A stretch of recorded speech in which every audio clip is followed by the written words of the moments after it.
All right, Facebook Live. Joseph Caldwell here, the Subjugator of Change. I think today I'll be Reverend Irreverent. I love, people wonder sometimes why I will rip off of some of the things I've learned in church and some of the things that have happened in church, and sometimes I just rip on church and call myself Pastor Irreverent or Reverend Irreverent or Irreverent Pastor, whatever it is. Cheeky Pastor. I did that one time. But you know what? I have, here's what the reality of it is. I was raised in church, steeped in it. This is where my background is. If I was raised a Muslim in a mosque, if I was raised a Jew in a synagogue, if I was raised, a Hindi in an ashram? I'm not real sure. I need to study some of that stuff. Make sure. If I was raised a Buddhist, I would probably throw stones. Not at people, but at the institution of religion that pushes certain agendas and that kind of thing. But here's the thing. I was thinking this morning, so I've been up, it's around 6 o'clock, 6:11 right now. I pulled into the gym parking lot. I'm getting ready to run in here and get a workout in. Been up since 4, getting some things done. And I was thinking all this morning, one of my favorite stories, and when I call it a story, don't get upset, right? I don't know if it was true, and neither do you, right? I mean, you don't know it was true. You weren't there. So one of my favorite stories was David and Goliath. And I was thinking about it all morning, because I heard this story 1,000 times when I was a kid. I heard it 1,000 times. And it was crazy, right? It was what was crazy about it is the way that I heard it, was in Sunday school. And it was always on one of those felt boards. I don't know if you know what I'm talking about, but these felt. It's a felt board. If you have to Google that, then God bless you. You're of a younger generation, and I envy you. Cut my windshield wipers off. So these felt boards, and then there was cloth cutouts of things, and the teachers would stick these things like they're doing Noah's Ark, and we would have an ark stuck to it, and invariably you'd have the animals, and invariably it would start rolling down and coming off of the board. There was no digital anything. Digital didn't exist. And so this morning as I was rolling through, just thinking as I was getting some work done, and I'm actually going to go camping tonight, and so I was packing a bag, and I like to get away sometimes, just go by myself, go sit in the woods, make a fire. It's supposed to rain. That'll suck, but it's part of the journey, right? It ain't always going to be sunny. That's another talk.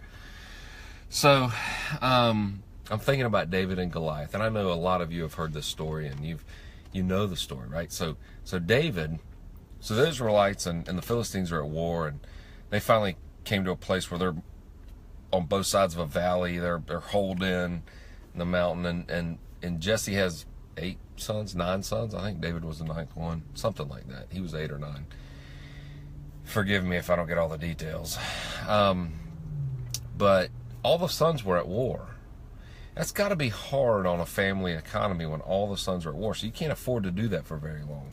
And so Jesse's probably a little worried. He tells his son, "Hey, go check on your brothers." And David's like any other boy. He wants to go see what's happening. So he goes to see what's happening. And the way that the story that I was told went was, this giant of a man, Goliath, comes down, and the armies are about to duke it out. They're about to go at it. And historians say there's anywhere from 20,000 on each side to 200,000. And so it's a big deal. It's a big deal. And Goliath comes down, and he's 9 feet tall, and he just makes fun of the Israeli army and pokes fun at them and mocks them and terrifies them. He's 9 feet tall, terrifies them, and they all flee. So David was there already. He'd gone to see his brothers, and they were all arrayed down there And this is the story I heard, on the felt board. I got David's here and over with the Israelites, and Goliath just eats their lunch, man, verbally, scares everybody, and everybody runs except David. David's standing there, and he says, "Who is this uncircumcised Philistine who dares defy the armies of the living God?" That did not happen, my friends. That didn't happen. You got the wrong story. That's not happening. You can go back and read it. I actually skimmed through it this morning, and I ran through it. I think it's in 2 Samuel. I think that's where yeah. But anyway, you can find it. But you read through it. That did not happen. He did not. That's not what happened. On the felt board when I was little, and the cloth would roll down, the teacher would slap it back up there. I left, because I asked a question. My first question was, what is an uncircumcised Philistine? When I was a little kid, I asked that question. I was like, who is that? And what is that? And the teacher was like, you dirty kid, don't ask that question. But so I left confused, misled, and feeling dirty, and with more guilt, because I'm very good at, and, hey, Amber Bishop, what's up? It's good to see you. You must be driving to work, but or taking your son to school or something. But so I'm talking about the story of David and Goliath, Amber, and just how I'm pretty sure we were lied to, because when Goliath was out there mocking the armies, David didn't stand up to him then. He fled. It says every single person fled, and so he was one of them. He fled. He was scared. Everyone was scared. Everybody was demoralized. They had been mocked and made fun of, and they scattered. And the story actually goes where he's walking around camp, all the soldiers. He hears 2 soldiers talking, and one of the soldiers says, you know what you get if you defeat Goliath? You get to be rich, ride a horse. You get to be called prince. You also get land and title, and you get the princess. You get to marry the princess, the king's daughter. David is a little shepherd boy. He'd been taking care of sheep. He was just coming to check on his brothers. He was scared like everybody else. He just ran from the fight. And when he heard that, he went, do what? Yes, what? He perked up. He actually perked up. What's up there, TC? So, TC, man, you just joining us. We're talking about David and Goliath. And everybody knows I'm the irreverent. But what's up? But anyway, Reverend irreverent. So I decided, so this morning I'm talking about, I was thinking all morning. I got up at 4.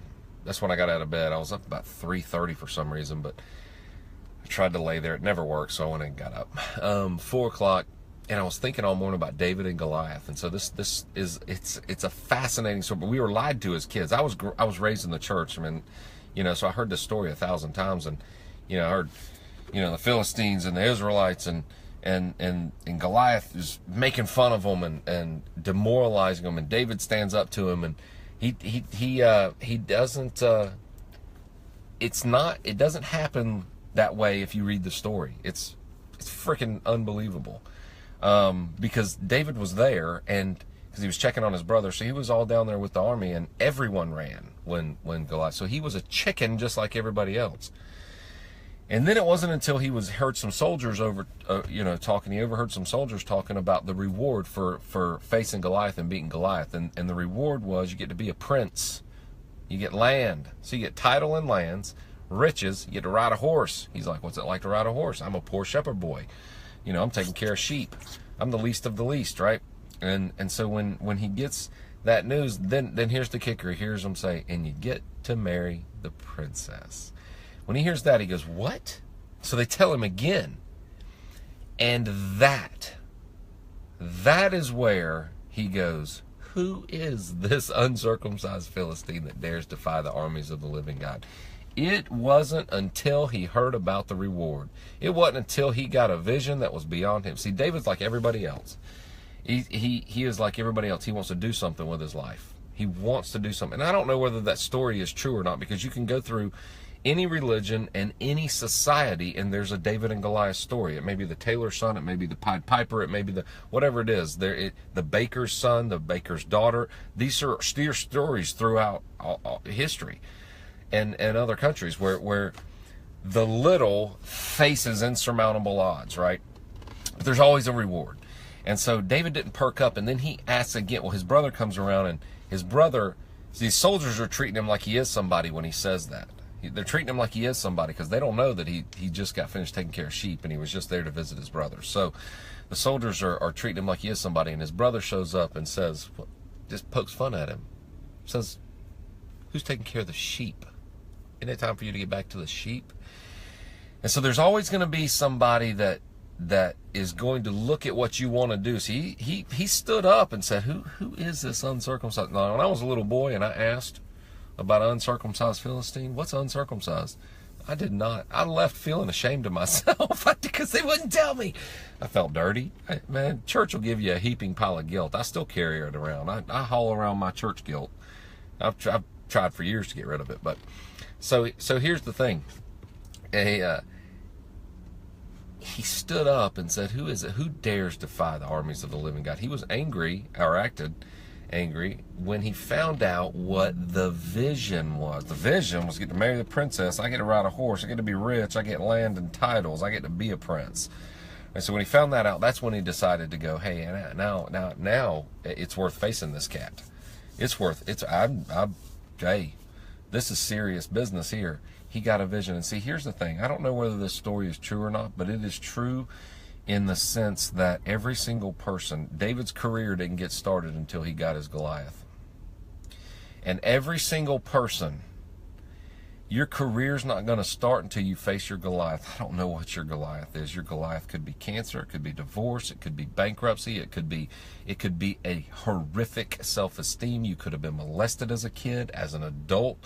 You could have, I do not know, verbally abused, physically abused. I don't know what your Goliath is. But your Goliath is where it all begins. That's where it all begins.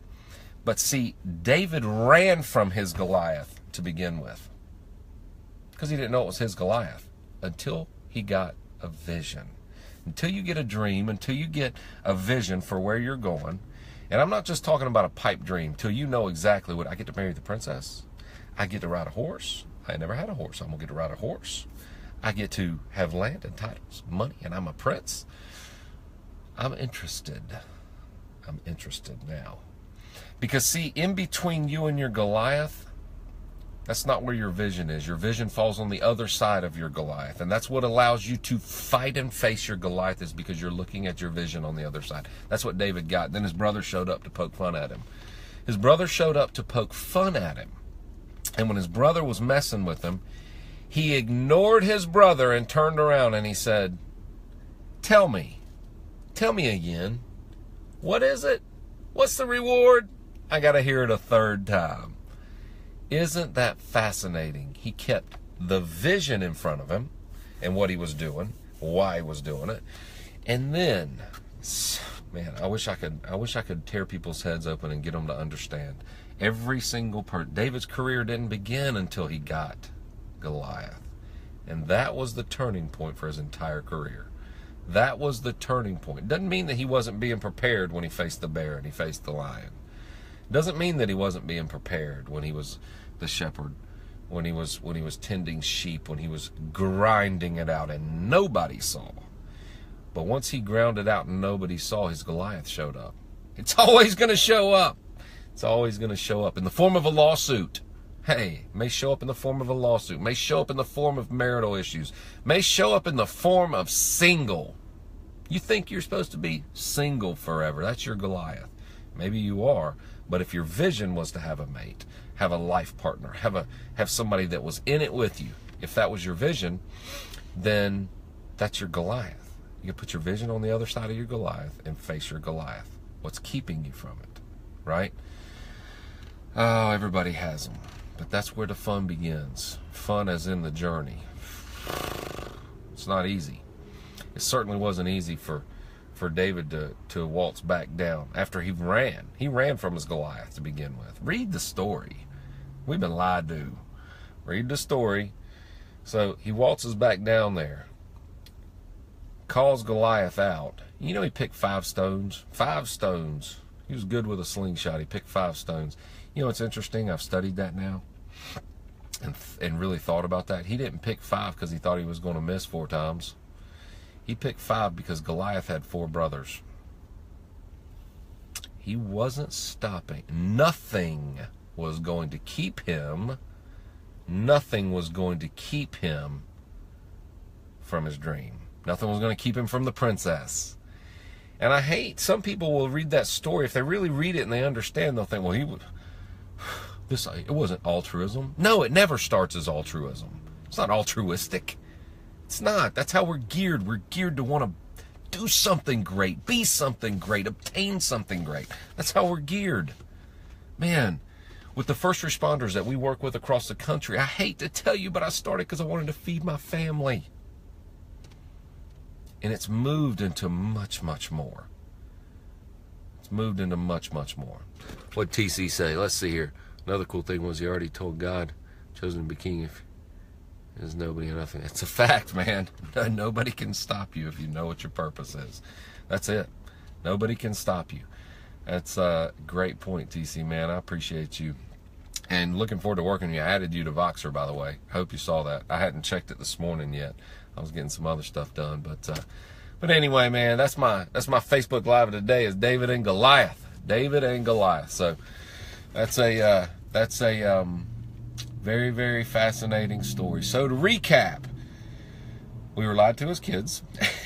The story didn't happen the way they said it did. David ran for his life the first time Goliath called him out. It wasn't until he heard the reward that he went and challenged Goliath. The reward was, man, he was a shepherd boy. He wasn't going to be anything more than a shepherd. He was way down in a long line of descendants, right? A long line of sons. So he wasn't going to inherit it all. And so he was probably going to be fairly poor, you know, his whole life. But he heard, I get the girl, I get the princess, I get land and titles, I get to be a prince, I get to ride a horse. He's like, man, what's it like to ride a horse? I'm going to have to learn how to ride a horse. And then and only then did he say, who dares defy the armies of the living God? Who is this uncircumcised Philistine? Which I wondered why they told me even what the word was. Because I went home, what's an uncircumcised Philistine? Nobody would tell me. My gosh, it was crazy. So that's my story of David and Goliath. And so after he hears what the reward is, then and only then. And look, none of us know if that story is true. None of us know if David and Goliath is a true story. I know you can say, well, I believe everything in the Bible is true. Well, so do I. But we don't know for sure. But we do know this. Throughout history, there's always been Davids in every story. There's always been the guy that's the low guy facing insurmountable odds. So I don't know what your Goliath is. And I'm recapping this for everybody. I don't know what your Goliath is. Your Goliath could be divorce. Your Goliath could be, hey, Angela, Bedford, Caldwell. You know what? I met her Panama City Beach. Am I right about that? Type something in and let me know that. I think that's where me and Kimber met you guys down there. And so anyway, and Amanda, Rao, what's up, girl? It's good to see you. But to recap this thing, so David, then and only then, after he found out the reward, did he figure he'd go face Goliath. And I don't know what your Goliath is. It could be cancer. It could be bankruptcy. It could be any other financial issues. It could be your kids could be going crazy. I don't know what your Goliath is, but until you get your reward, until you understand what the reward is and you put it as a vision before you and you start heading that way, I'm telling you, your Goliath's going to eat your lunch just like he did David, because David ran to begin with. Then he found out the reward. He got his vision solidified. He didn't let his brother take his dream from him. He didn't let his brother steal it from him by reminding him he was just number 8 or 9 in line as a little shepherd boy. He didn't let that happen. He had a vision and a purpose. God had already told him he was going to be king, you know. And so, hey, he went after it. And when he put his vision on the other side, and yeah, that's right. Angela broke her toe that night. Oh, that's right. Oh my gosh. I'm telling you what, that was fun, man. I enjoyed meeting you guys. But so anyway, that's my David and Goliath story. I actually went back and read that, and you know, if I was Muslim, if I was a Jew, if I was Hindi, if I was you know, Buddhist, Taoist, whatever it is, no matter what I was, I'd be using that as my background for talking now. Like when I'm on these things, I was forced to go to church. I've got tons of Christian guilt, just like everybody else, which the church is real great at giving us that and leaving us with that. But here's the thing. You can, and I'm learning to let that stuff go and not feel so guilty about everything. You know, that all that stuff is ridiculous, right? You got to just let that stuff go. And the church is great at that. But just drop it. Just drop it. Let that go. Hey, and whatever your Goliath is, it's time you face it, because you won't, listen, you will not go on the upward swing of life until you hit that Goliath head on. You got to hit it head on. And David, he hit it head on like I've never seen. He picked 5 pebbles, not because he figured he'd miss. It was because he was going to kill Goliath with the first one and kill his 4 brothers with the other 4. So, man, anyway, I just wanted to leave that. That was what I was thinking about this morning. I was up at 4 in the morning packing stuff and getting some work done, and figured I'd head to the gym. And now I've been here for about 21 minutes in the parking lot of the gym, which but I thought I'd share my Goliaths, my story of David and Goliath, right? It wasn't a felt board story that I saw as a kid, and now that I understand what uncircumcised is, I mean, that was my first question. Why wouldn't they tell me? I left feeling, not only did I leave with my Christian guilt, but I left feeling dirty because I asked the question. Anyway, you know, I like to slam church sometimes, but it's not the people that I'm slamming. It's not the people that I'm slamming. I'm telling you, I love the people. If we could all drop our judgmental attitudes, those judgmental thought processes. I figured out why people are judgmental and hypercritical. It's because they've got something in themselves they hate. That's it. It's the only reason. It's the only reason why they are. You know, love your neighbor as yourself. I've talked about that before, that you can't love someone else until you love yourself. You don't have the ability to love someone else deeply, truly, until you love yourself. So, and it says, judge not lest ye be judged. Well, take that. You don't have the ability, or if you're hypercritical of yourself, that will make you hypercritical of others, right? You're gonna crush yourself. So, and therein, other people will feel judgment from you. I don't know if that makes sense. I'll do a whole little Facebook Live on that, because I can explain it better than that. But hope you guys realize that I got to get a workout in. I was 182 pounds this morning. I was supposed to be 178. What the hell? What the hell? I got to get after it. So, anyway, appreciate y'all. Man, like this stuff, share this stuff. And I'm just now getting into this Facebook Live, which is kind of fun. It's fun. It's fun going off the cuff like this and just talking and just sharing. That's what people want, right? You want reality. We want real stuff. We want somebody just to be authentic. And so anyway, you guys have an awesome day. And whatever your Goliath is, hit it head on. And if you've run from it already, all you need to do is solidify your vision. Solidify your dream and your vision. Head towards that. Put it on the other side of your Goliath. And your Goliath will die. You will overcome it. You will overcome whatever your Goliath is. You guys have an awesome day. See ya.